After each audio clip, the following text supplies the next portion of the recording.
बिस्मिल्लाहिर्रहमानिर्रहीम। अस्सलामुअलैकुम फ्रेंड्स, कैसे हैं आप सब। अल्लाह ताला से उम्मीद करते हैं आप तमाम लोग अपने घरों में खुश व आबाद होंगे। अल्लाह ताला आप सबको यूं ही हंसता बसता और आबाद रखे। इन्हीं नेक दुआओं के साथ आगे बढ़ते हैं अपने व्लॉग की जानिब।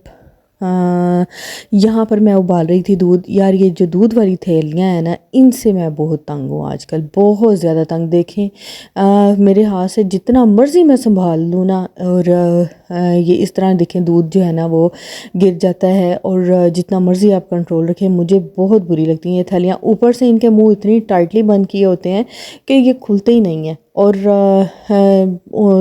साइड से थोड़ा सा फाड़ के टीयर ऑफ करके इसको देगची में डालो तो ये कहीं ना कहीं से दूध कहीं और डालो और ये डल कहीं और रहा होता है, तो सारा काफ़ी सारा जो है ना वो दूध नीचे गिरा ज़ाया हुआ है। अल्लाह ताला का रिज़्क़ है, अल्लाह ताला माफ़ करे हमें।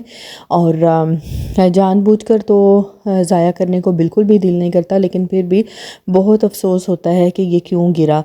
तो खैर यहाँ पर मैं बना रही थी कस्टर्ड। और कस्टर्ड सब लोगों को बनाना आता है, बहुत आसान है।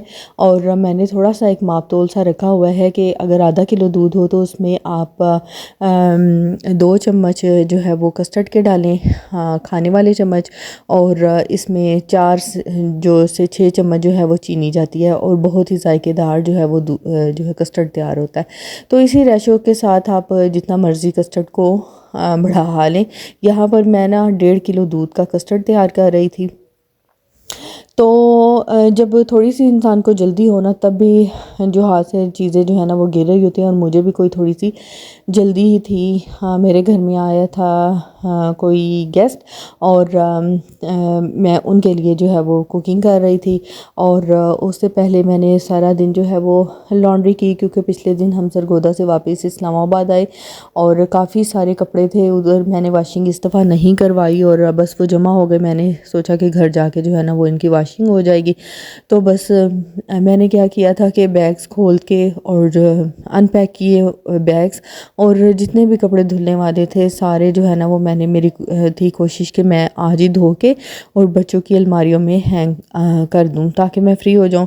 क्योंकि जब भी हम लोगों का ट्रिप होता है ना, तो पता नहीं बाकी बहनों के साथ भी इस तरह होता होगा या मेरे साथ ही सिर्फ इस तरह होता है कि बैग 10-10 दिन 15-15 दिन ऐसे ही पड़े रह जाते हैं, और कुछ यूज़ करना हो तो उसमें से निकाल निकाल के यूज़ हो रहा होता है। तो मैं इस दफ़ा मैंने पहले ही तहैया किया हुआ था कि मैंने जो है ना वो इनको आते ही वाइंड अप करना है। तो बस इन्हीं चक्रों में ना मेरा काफ़ी दिन जो है ना वो इसी तरह गुजर गया, और मुझे बहुत ज़्यादा थकावट भी हो गई थी। खैर मेरा ये वाला काम हो गया। और जो है ना चूल्हे के ऊपर भी बार बार चीज़ें स्प्लिट हो रही थी, शेल्फ़ के ऊपर भी, जो कि मैं साथ साथ साफ़ कर लेती हूँ। मेरी यही आदत है कि कुछ भी गिर जाए ना तो मेरी पूरी कोशिश होती है कि मैं साथ का साथ साफ़ कर दूँ। अच्छा, अगर किचन मैसी हो ना, मैसअप हुआ हो, किचन में बर्तन बिखरे हुए हैं या शेल्फ के ऊपर खाने पीने वाली चीज़ें गिरी हुई हैं, तो बिलीव करें मेरा दिमाग ही बंद हो जाता है। मेरा दिमाग काम ही नहीं करता कि मैं कौन सा काम पहले करूं और कौन सा मैं बाद में करूं। तो हमेशा हमेशा, चाहे मैं जितनी मर्ज़ी थकी हुई हूँ, मुझे बहुत ज़्यादा थकावट हो, या मैं सफ़र करके आई हूँ, या कुछ भी हो, तो मेरी पहले अव्वलीन तरजीह होती है। मैंने कभी भी ऐसा नहीं किया कि जो कुकिंग टॉप है वो गंदा है, मैसी है, और मैंने कुकिंग स्टार्ट कर ली है। मुझसे तो ये काम होता ही नहीं जब तक हर चीज़ अपने ठिकाने पे ना हो, नीट एंड क्लीन ना हो, तो मैं उस वक्त से तक काम ही नहीं कर सकती। पर घर में भी मेरा यही हाल है कि हर जगह से मैं चीज़ें उठाती फिर रही होती हूँ, कहीं पे कोई मिस हो जाए मुझसे जो है ना वो देखी ही नहीं जाती। इवन अगर बेडशीट्स पर भी शिकन्स हों तो वो भी मुझसे बर्दाश्त नहीं हो रही होती। जैसे ही बच्चे स्कूल जाते हैं तो नाश्ता मैं बाद में कर रही होती हूँ, पहले जो है ना मैस ख़त्म कर रही होती हूँ। जो बच्चों ने कपड़े उतारे होते हैं, अभी छोटे हैं तो कभी तो हैंग कर जाते हैं और कभी ऐसे ही उतार के तो यूनिफॉर्म चेंज करके चले जाते हैं। तो जनाब फिर जो है ना वो मैं ख़ुद से जो है वो पहले नाश्ता करने से पहले हिम्मत मारती हूँ और सारा घर जो है ना वो दोबारा से सेट कर देती हूँ। अच्छा, मुझे सॉर्ट आउट किया हुआ घर बहुत अच्छा लगता है। मैं नाश्ता करने से पहले कर लूँ, मुझे नाश्ता करना जो है ना वो मेरा नाश्ता हज़म हो जाता है। अदरवाइज़ तो मेरे मुंह के अंदर ना बाइट्स ही नहीं जा रही होती हैं। अगर इधर उधर मेरा ध्यान इधर उधर ही उलझा होता है कि वहाँ पर अभी ब्लैंकेट्स बिखरे पड़े हैं और इधर कपड़े बिखरे पड़े हैं। खैर घर को मैं इतना गंदा करने होने ही नहीं देती कि मुझे जो है वो घंटों लगे घर साफ़ करने में, या दिन में सिर्फ एक दफ़ा मैंने मैस समेट दिया है और बस, बाकी अल्लाह खैरी सल्ला, और सुबह होगी तो फिर दोबारा से मैस को एक दफ़ा उठा लेंगे।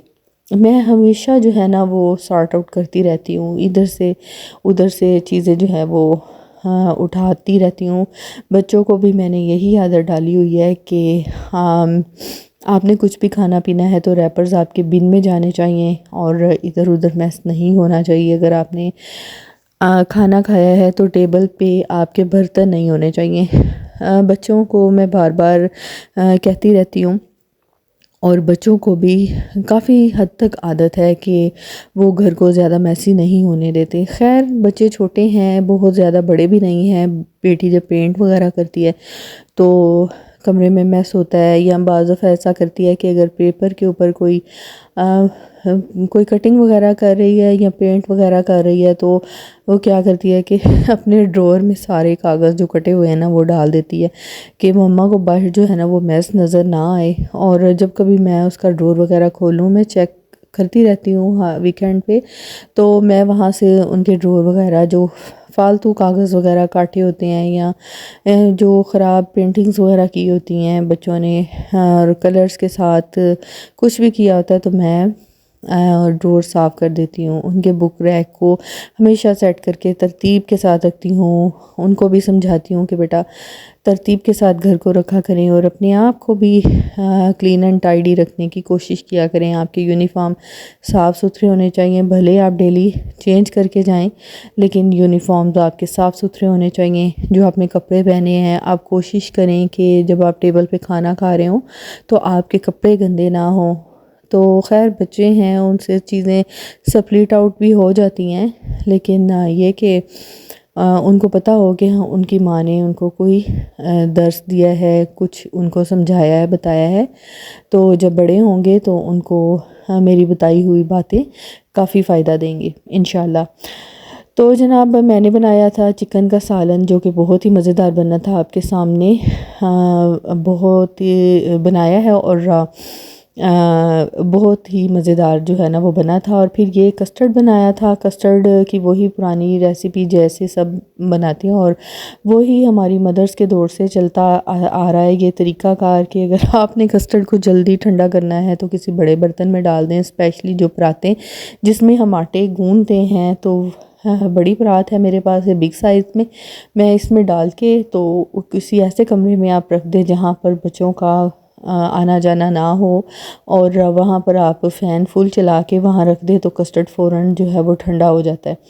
और गाहे गाहे इसमें आप चम्मच हिला दें ताकि ऊपर जो क्रीम सी एक तह बन जाती है तो उसके नीचे जो है ना फिर कस्टर्ड गर्म ही रह जाता है, वो आप बस हिलाते जाएं थोड़ी थोड़ी देर बाद, और जब आपका चक्कर लगे और फिर ये कस्टर्ड ठंडा हो जाता है। और फिर मैंने इसके ऊपर जो थी वो गार्निश किया था थोड़े से कोकोनट, और साथ में है ये टूटी फ्रूटीज़ जो थी इसके ऊपर गार्निश की थी, साथ रेजिन इसके ऊपर गार्निश किया, तो बड़ा ज़बरदस्त कस्टर्ड रेडी हो गया था। और ये सैलड है, बहुत ही सिंपल सी सैलड है, खीरा है, टमाटर है, मूली है और शिमला है। जब आप कढ़ाई वगैरह खाएं या इस तरह का कोई सालन खाएं जो खुश्क हो, उसके साथ शिमला बहुत मज़ेदार लगती है। तो आप भी मेरे कहने पे ट्राई करके देखिएगा, बहुत मज़ा आता है। एक बाइट में थोड़ा सा पीस अगर रख के आप खाएं तो ये मेरे पास बड़ी प्यारी सी डिश है। और इसमें जो है ना वो इसको मल्टीपर्पज़ है, ये बनी हुई है, क्वाइल टाइप बनी हुई है। और इसमें ना मैं सैलड वगैरह या कोई भी आप चाहें तो इसको स्नैक्स वगैरह के साथ भी सेट कर सकते हैं। ये मैंने अभी रिसेंटली न्यू डिनर सेट लिया था लूज़ में, और बहुत ही खूबसूरत ये डिशेस हैं और हैवी वेट हैं और डबल ग्लेज्ड हैं और बहुत शाइनी है, माशाल्लाह बहुत प्यारा सेट है ये। अच्छा, तो कढ़ाई जब आपकी बिल्कुल एट द एंड पॉइंट पे ये हो जाता है, बिल्कुल आपका जो ग्रेवी है वो पक जाती है, वहाँ फिर आपने दही को फेंट के डाल देना है। इसको तेज़ आंच पर चम्मच हिलाएं और फिर उसके बाद बिल्कुल आंच स्लो करके ढक दें दम वाली आंच पे। तो ये घी सारा जो है वो अपना छोड़ देगा, घी या ऑयल जो भी आपने डाला है वो सारा छोड़ के ऊपर एक तय आ जाती है, घी या ऑयल की लेयर सी ऊपर आ जाती है, तो वो बड़ा ज़बरदस्त जो है वो इसका टेस्ट देता है। तो मैं जब भी खुश्क सालन बनाऊँ मैंने दही बीच में लाजमी इस्तेमाल करना होता है। मैंने प्याज भी थोड़ा सा यूज़ किया था, तकरीबन एक दरमियाने साइज़ का प्याज था और काफ़ी सारे टमाटर जो है वो उनकी ग्रेवी बनाई थी।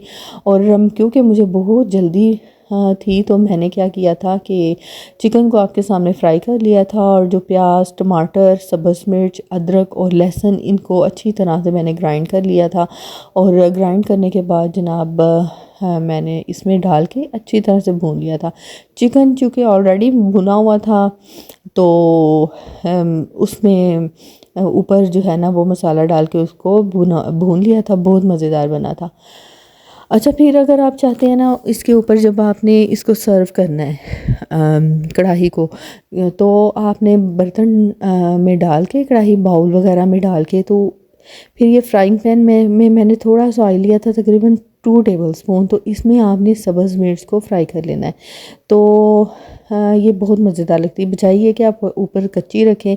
इससे मेहमान जो होते हैं या खाने वाला जो होता है वो निकाल के साइड पे कर देते हैं।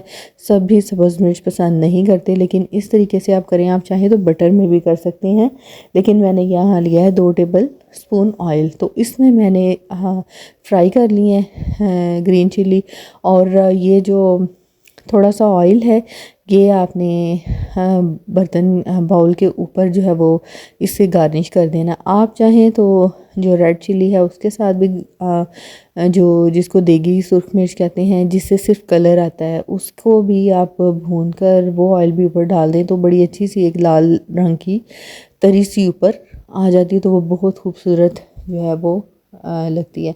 तो चिकन भी माशाल्लाह अल्हम्दुलिल्लाह देखें कढ़ाई मेरी बड़ी ज़बरदस्त किस्म की तैयार हो गई थी।